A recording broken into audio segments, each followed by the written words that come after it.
Hello everyone, fans and followers. Welcome to another episode of Agahozo BIX Podcast, where we connect Rwanda to global business leaders, investors and innovators.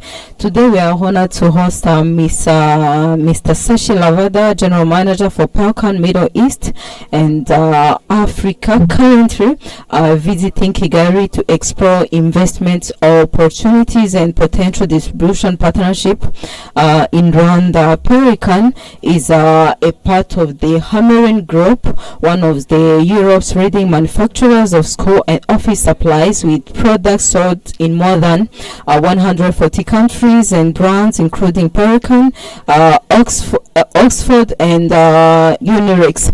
Mr. Ravada, welcome to Rwanda and welcome to Agahozo BIX Podcast. Yeah, first let me say thanks to Agahozo BIX and a special thanks to Amila for inviting me for such a short notice. I'm very thankful. Yes. You're most welcome. For listeners who may know Pelikan pens but not read the company behind the brand, can you tell us about Hamelin Group and its global footprint? Yes, Hamelin is a French company. It's a family-owned company. It's more than like a 1864 inception, and it has been acquiring companies, brands year by year. It's a fifth generation company, predominantly more focused on developing countries like French and European and Francophone Africa. Yes, in 2 years back, Hamelin acquired Pelikan. With that, we have become the only company which has writing instruments, notebooks, and archiving and bags. So we are the only one company exists in the world. What makes your company very unique? Yeah, well, the one, we have been existing more than 180 years plus, so that tells us the market is still accepting us. Our major focus is on the quality and the safety of the children. It's very, very important. When you see our brand name, we make sure, because our first focus is scholastic items, school-related items. So that is basically so that we make sure that children are safe when they're using our product, and our products are feel good. Basically, like someone who uses our product, they really feel good. That's where we are apart from other brands. Okay, what makes Pelikan be a trusted brand for over 185 years in the market? So Pelikan has actually they're one invented the fountain pen in the world. So piston mechanism. The piston mechanism been introduced by Pelikan.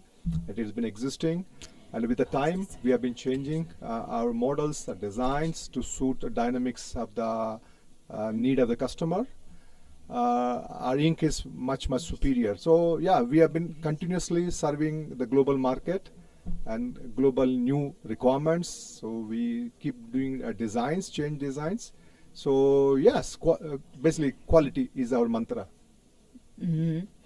How has the stationery and even education supplies industry evolved globally over than the last decade? So if you go 4 decades back and you take after 4 decades, the number of children going to school has gone up tremendously. Population has been growing, and many countries, third world countries, they're investing in education because everybody believes education is important. So yes, this is a multi-billion-dollar business and it's growing multiple folds. So yeah, we're in a right industry. You have traveled to many countries across Middle East and even in Africa. What motivated you to visit Rwanda?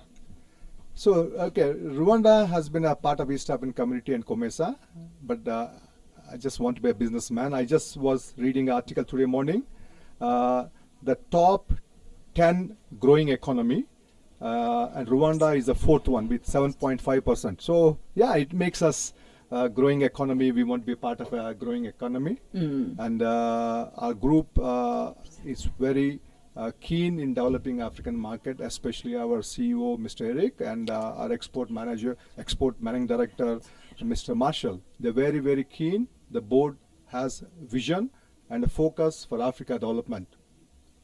Which sectors or developments in Rwanda have impressed you most?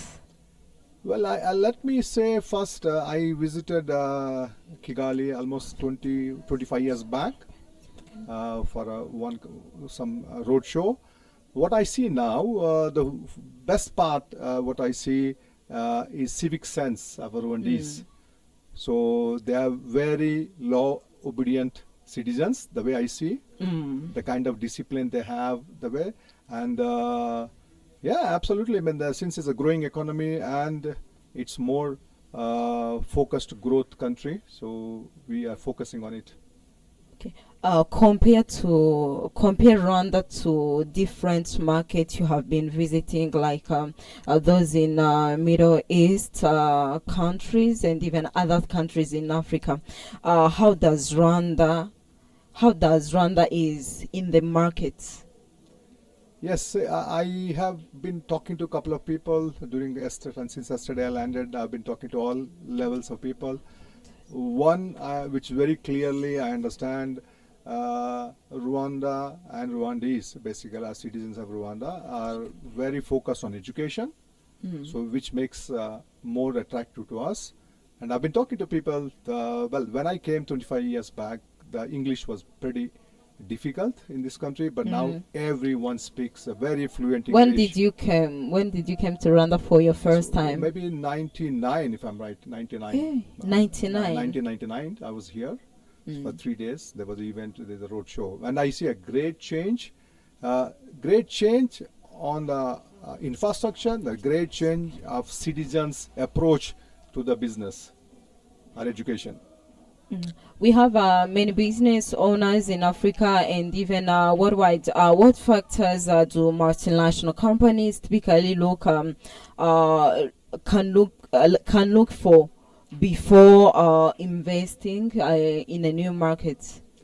First, as a European brand or a multinational, we look at the vision of the country, vision of the citizen, whether they want to grow. So that's very important. So our associates, we look at what are they looking at maybe 5, 10, 20 years down the line. So that's very important. And second is purely, in the international market, trust is very key, right? Transparency, trust, vision is very key items to measure the distributor or partners, channel partners. Rwanda has ambitious goals around the education, digital transformation, and manufacturing. Where do you see opportunities for collaboration? So, as I said, we manufacture stationery for basics. But having said that, we are always very innovative, and I see there are a lot of digitalization in Rwanda. So maybe I just want to show one of something which doesn't exist is here. Okay. Most of our products have, you can see the 4 corners. So all our notebooks, writing material and everything, we have a corner and we call Scripzy. So this is the app which free of cost for most of the students. And whatever they write, like for example, I'm writing something like this, right? Which can be used by the app. You can convert into digital, you can edit, which is no other company in the world in stationery has incorporated. So what we are trying to say, with analog book, but with a modern digitalization. So in fact, we are also thinking of why not answer sheets. Answer sheets also can be on a Scripzy so that teacher doesn't need to take time to correct it and pass on back to the student and parent to verify it. So Scripzy makes us different than any rest of the competition. So we want Rwandese to start using Scripzy app. Are your prices according to According to the years you have been to the markets, are your products easy to find? I mean, the prices on the markets? See, actually, we focus more on a quality of the product. I do understand because our disposable income, the kind of earnings we have in this continent. So yes, we are customizing it. As I mentioned earlier, our CEO and our managing directors, they're very keen in developing markets in Africa. So we are in the course of customization. But having said that, our products are pretty much popular in Francophone country. Like if you go to Ivory Coast, Senegal, you talk DRC and all, they are able to use the same thing. I wouldn't say expensive and all, it's purely lifestyle. Like a tool for education is important so that you can get educated well. Small example, go back in good olden days, we were using chalk and blackboard, but now most of schools are using whiteboard and whiteboard marker. So we believe lifestyle, as the lifestyle changes, it's not the question of how much you're paying for it. It's a question what you're getting out of it. So we believe our products are affordable and it gives value for money. Okay, if I want to buy like a book or this pen that I have that you gave me, how much can I pay? So it's like this. When you are the one what you're showing me, it is not a stationary item. It's purely a ornament. See, like women have many ornaments. From toes to head, they wear many ornaments, but men have very few.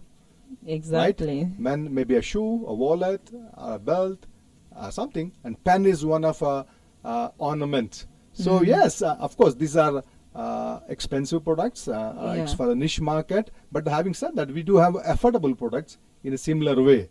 So we have mass writing instruments, school writing instruments, professional writing, and fine writing. So we have a different category to suit to individuals and end use and to the pocket. According to the way that Rwanda, you came for the first time in 1999 and you come back 2026, could Rwanda potentially serve as a regional hub for East and Central Africa? See, honestly, I couldn't do a more study because I just came yesterday, but we are exploring, trying to see whether how by road Kigali, Rwanda is connected to other things. So I know a bit of it goes to Burundi, it goes to part of Congo, but I cannot comment at the moment because I don't have full knowledge. But only one thing, yes, what I see is Rwanda is very enterprising. As I said, it's a growing economy.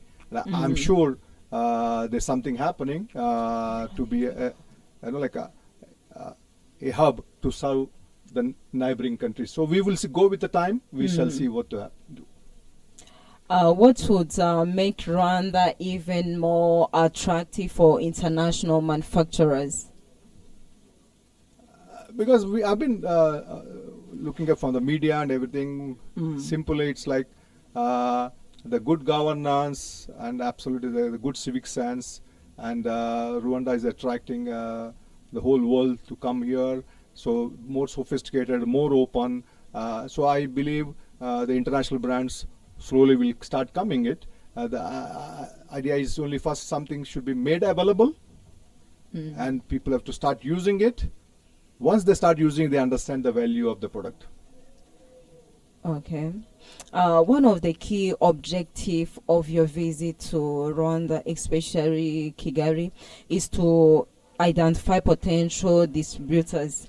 What qualities are you looking for in a Rwandan distribution partner? See, like the whole idea of coming to Rwanda is because it's part of East African community. It's part of COMESA. We have manufacturing units across the world, and one of our manufacturing plant is in Tunisia, which is part of COMESA. So we are exploring products from Tunisia under COMESA to bring at a zero duty, European quality at zero duty to Rwanda. So that is one of our main thing. And the distributors, absolutely, like we are going back to all. We will be giving samples. We will be exploring their interest and all. And we believe since Rwanda gives more emphasis on education, eventually the lifestyle will change. The Rwandese will invest on a good quality instruments for education.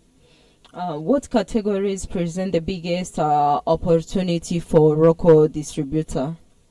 See, primarily to start with, basically we are more focusing on scholastic items, where we start pencils, erasers, sharpeners, then we have color pencils, then we have crayons, and then we have markers. So these are basic products we want to do. School is our main focus, and since it's a digitalized country and there more emphasis on digitalized, we would also experiment on a secondary education and higher education, introducing our Oxford products.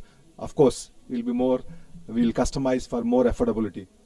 If someone wants your products, where can he or she find them? Like someone who is following our show Agahozo BIX Podcasts, you said that you have some distributors in East Africa and Middle East. Yes. So we have been having a distributor more than 15 years in Kenya, Textbook Center. You will find almost majority of our range. You will get it there. And last year we have appointed Masumin in Tanzania. So they have started a Pelikan range. And now we are discussing, in fact before coming to Kigali, I was in Uganda for 3 days. So we are discussing with 2 prospects, big companies going to be distributor. And mostly, traditionally, distributors in Uganda cater to Rwanda, Burundi, Eastern Congo. So yes, if someone wants right now, they can find it in Kenya, in textbook centers, and Tanzania, Masumin. Okay. How can interested Rwandan companies interested in engaging with Pelikan and Hamelin? See, like whenever we go to a new market, always there's a resistance. They says our products are not affordable. So having said that, we are now as I mentioned earlier, we are focused on Africa and especially COMESA. So we are developing an affordable range for such markets. And we wanted to, like, as I said, this is the first trip. So soon we'll have a Ugandan distributor. So he would have samples. So there'll be a team, sales team, marketing team will be visiting Rwanda again. I'll be visiting very often. So we'll give samples. We will tell the distributor to test. We will also go to schools. We give some samples. We tell them to test, and then we see the market reaction. And then I'm sure if we create a pull, absolutely a distributor will be forwarding. They will be look forward to have it. But having said that, I have seen in the market already Pelikan eraser in the market. Our A20, A30, AL20, AL30 is still in. I mean, I'm really surprised to see it is there in the market, and they call rubber. Okay, we call eraser, they call rubber. So rubber in Pelikan is available in the Rwandan market. Would you be open to partnership with e-commerce platforms, wholesalers, education platforms, and retail chain?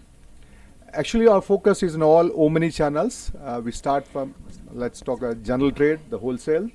Then we talk about stationery stores, retail, and then we talk about modern trade.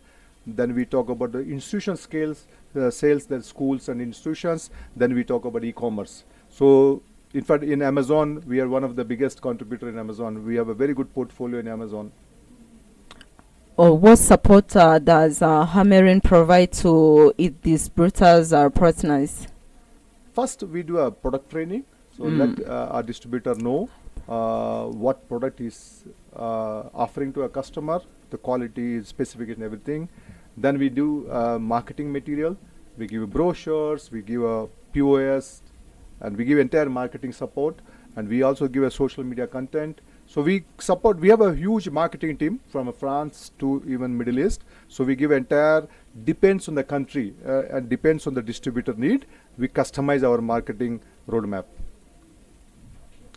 What support? Yes, you give the support to your distribution partners in East Africa and even in Middle East, and even education is one of the Rwanda's highest priorities. How does Pelikan contribute to learning and education globally? See, but as I said, scholastic item is our DNA, like books and thing. And we always go to schools. We do campaign, and we also conduct coloring competition. We also do many activities where the children are engaged. So we always talk to teachers. We take feedback. We talk to headmasters and all, whomever is the stakeholders in education. We take the feedback and we customize. Having stayed for 180 years, we believe we know what a student wants it or what the teacher wants it, because we are almost more than 150 countries. So we understand the culture, we understand the curriculum properly. So we have a solutions. Well, what trends are you seeing among today's students compared to previous generations? See, there are two things I want to break it in when you talk students. There's something called primary education.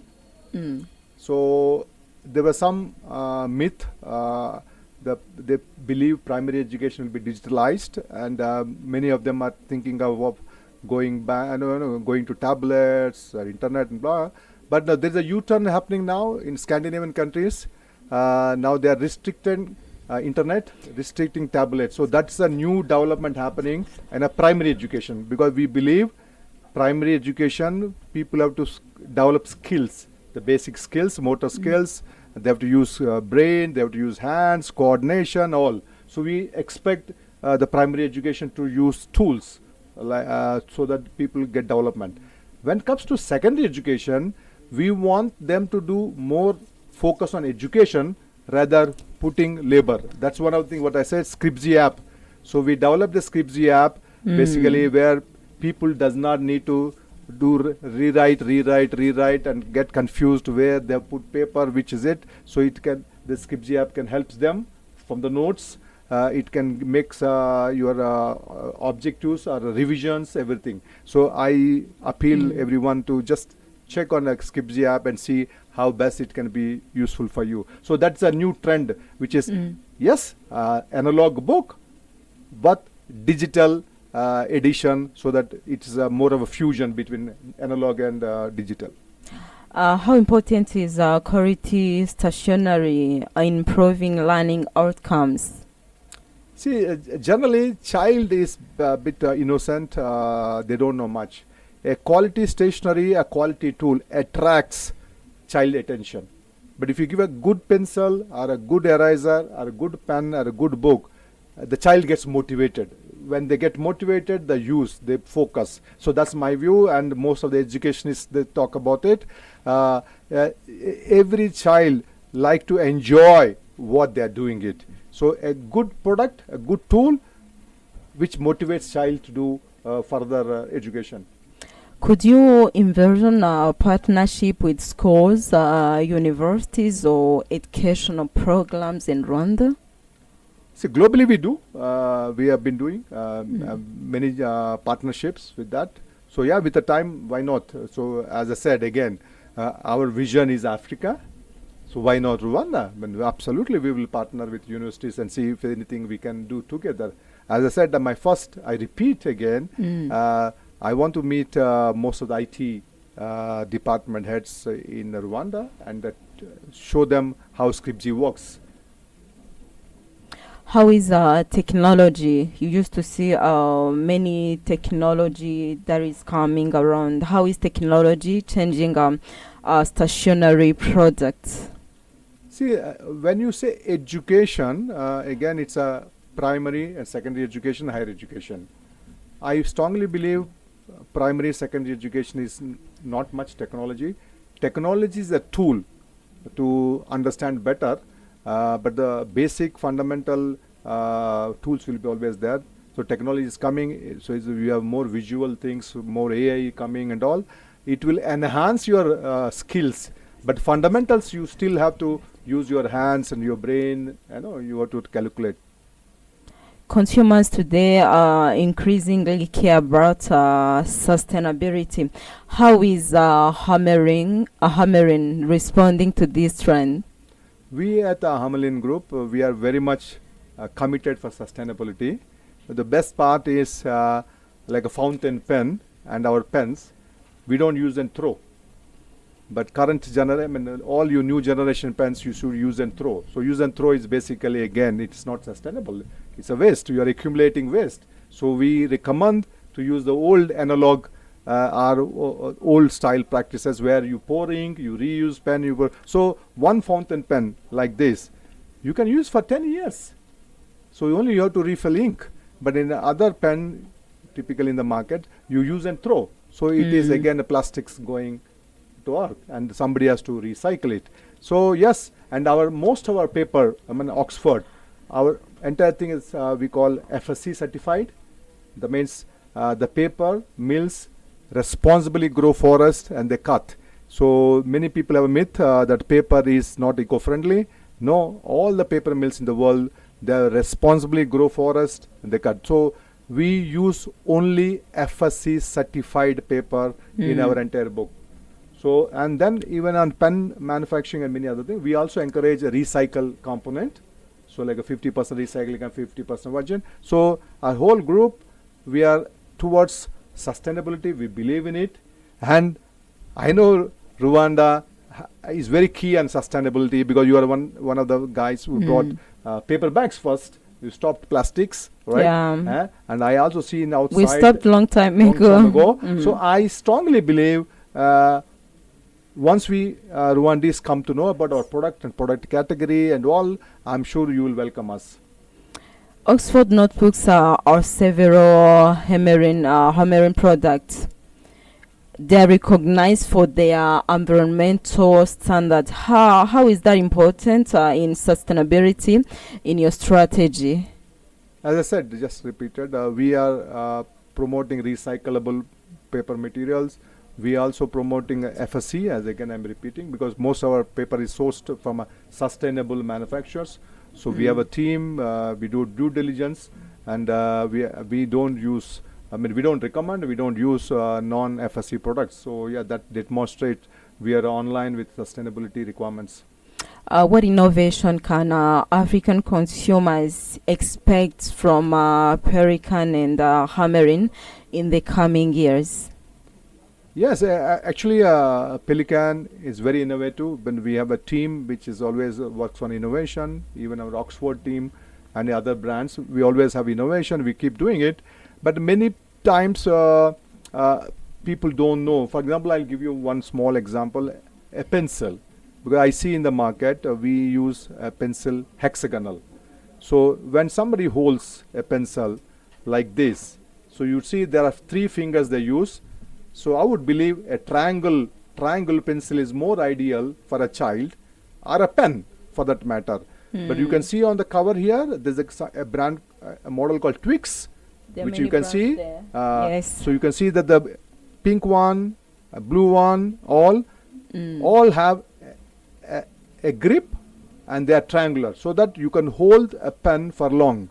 But I think we all went to school, we attended exams. We've sat exams 1 hour, 2 hours, 3 hours in exams. So if your tool is not friendly, that means you will get tired and your fingers will get hurt if you use. So this is what innovation. We understand the need of the person and we design product to them. We don't follow conventional. Always there's something innovative. Every 3 months, every 6 months we introduce an innovative product. Many global investors are now paying close attention to African countries. What opportunities do you believe are still being overlooked? So you mean non-stationary? Yes. So non-stationary. Listen, I lived 30 years in Africa. One of the greatest thing what we Africans have is our motherland and nature. Farming is one of our original, like even today we are it. So what is overlooked? I will reserve my comments. The young generation, youth, is more looking on technology and techie product then the fundamental farming, manufacturing, supply chain. I think they are they're overlooking on it, and they're going to on a technological side and all. Imagine if there's no money, what is digital money is going to do? Whom are you going to transfer it? First, you have to have a money, then you transfer to that. So I feel the technology where we are using, like basically tech, IT side or AI side, it is a tool to improve our efficiencies, but it cannot change fundamentals. There are some advice you can give to African entrepreneurs who are seeking to work with global brands, like even your brand is international. Yeah, I'm absolutely. I'm an ambassador for Africa wherever I go. Yes, we as Africa, we have a great potential, and whole world is looking at us, and we even including us. Like we just bought a company a year ago in South Africa, and we have a company in Tunisia, and we are looking at more acquisition, maybe on the western side. So yes, the advice to young generation, yes, demonstrate transparency, commitment, and a passion. So there are a lot of opportunities coming on the way. Having said that, we still have to understand our core values: farming, manufacturing, supply chain. This is the key according to me. I'm from old books, so I believe still these are fundamentals, and the world is looking to partner with you. How important are trust, governance, and transparency when selecting business partners? Yeah, absolutely. It's like easy of doing business. So Rwanda is at a very high level of easy of doing business. They're welcoming the foreign investors to walk in. Like even me, when I just walked in, I don't need to have a visa. I can just walk in. When I showed a passport, I walked in. So this is something which makes people from foreigners coming in, exploring, experimenting. And as I said while starting, I think I saw the civic sense is pretty good in this country. Every rule the government brought has been implemented for betterment of the country. So for the world is looking such kind of country, where they want to walk in, where everything is transparent, good governance, citizens are following absolutely everything. So yes, I'm pretty optimistic. Looking ahead in 10 years, how do you see Africa's education and office supplies marketing involved? It's humongous. As I said, if you see the decade by decade, right now middle class is growing. So when the middle class grows, first, fundamentally, most of the African countries believe in education. They have all accepted education is the one which makes the country to grow.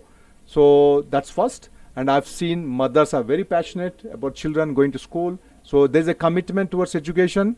And since we are part of education from years together, we believe when the lifestyle changes, when the disposable income increases, when the middle class increases, we can partner them, and we have a good tools to grow further. You have been in Rwanda in 1999, and you come back to 2026. One word to describe Rwanda. Well, Rwanda, I would just say nature's gift, and well, maybe I should say nature's beauty with brains. So people are very knowledgeable, very intellectual, whomever I interacted last 2 days, and it's a beautiful, so in simple one, beauty with brain. What is the most important quality in a business partner?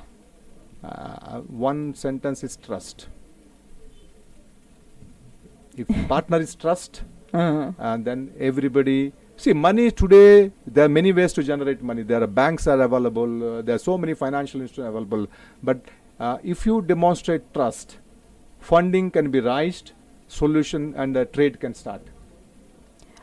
Our followers who is following Agahozo BIX Podcast now, what is the most exciting trend in education?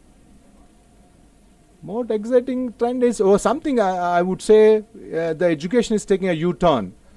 We have gone so fast on digitalization, Now there's taking a U-turn. We are coming to analog, coming to fundamentals, keeping technology still in the secondary and higher education. In these two, what can you choose? Paper notebook or digital tablet? Book, notebook, anytime. You can see. Thanks for listening to Agahozo BIX Podcast. If your company is interested to work with Pelikan and Hamelin, Agahozo BIX Podcast is there for you to connect with you to them. I invite business owners from different parts of the world and investors. Welcome to my podcast. And don't forget to follow our social media handles, Twitter, Instagram, and TikTok. We are BIX Rwanda. And don't forget to subscribe to BIX Official on YouTube. Stay in touch with us. I'm by the names of Amiela Agahozo. See you next time.